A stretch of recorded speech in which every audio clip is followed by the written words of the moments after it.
Good afternoon. So, yeah, I'm Jay Anderson. I'm with the City of Colorado Springs. I am the Citizen Experience Analyst. And I like to say that I work on projects that matter to citizens. So when I joined with City IT, we spent the first amount of time developing what we called the Citizen Empowerment Suite. If you've been around Code for America for a while, you recognize a lot of these aspects. But a lot of these, the technologies that we're looking to deploy, hang off of the website. And at the City of Colorado Springs, our website just wasn't going to serve that vision. This is trying to get from one side to the other of our website. All these menus are popping up. So we partnered with a great local Colorado Springs Drupal shop who really got it and really cared about the community. They cared enough that they put up with all of our design by committee and procurement hoops that we made them jump through because they cared about giving a quality product to our community. So this is from 2012. This is Jessica Lorg presented this in her presentation on Splost. And it stuck in my head. Every day going into work on this project, I said, it was my mantra, just don't let this be any city website ever. Because citizens don't want to go to a city government website. They have to. For certain things, city government is the only game in town. So how do you make a website for people who don't want to go there? Well, we tried to make them spend we tried to make them spend as little time as possible on the site by connecting them with their information as quickly as possible. So the ways that we did this were to look at the analytics on our old website and to do some user research.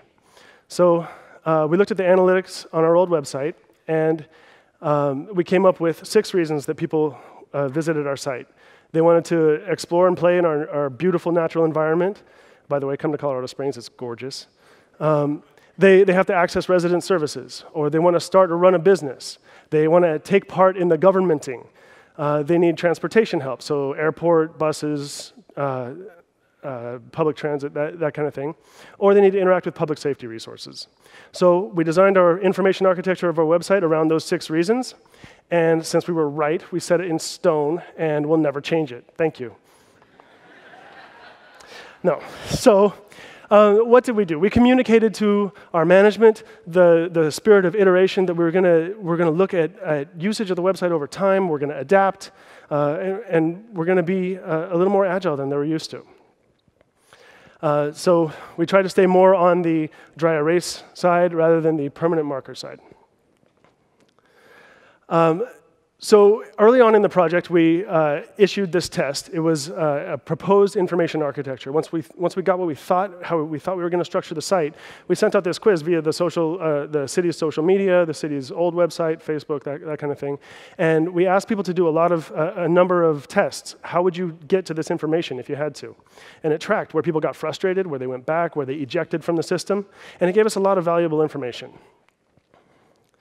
The content management system for the website also allows us to give a primary categorization and then any number of secondary categorizations so that we think a bridge should be in the engineering section, but if a citizen is walking on that bridge from the trail, maybe they can access information about the bridge repair project via trails and open space, or roads and bridges, or public safety.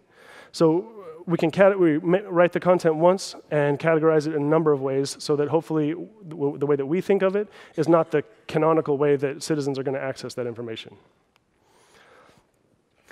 We also communicated our progress through the project. So one of the first bits of content that we put on the website was this page, which says, hey, we're in beta. Here's what we're trying to do, folks. And if you want to help us, here's the way to get in contact with us.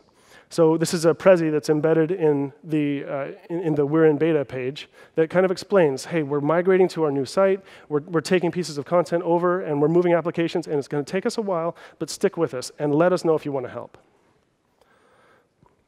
And we also are doing some really on-the-cheap user experience testing. So this is testing the intuition. So say you want to view the cameras that are at the top of Pikes Peak.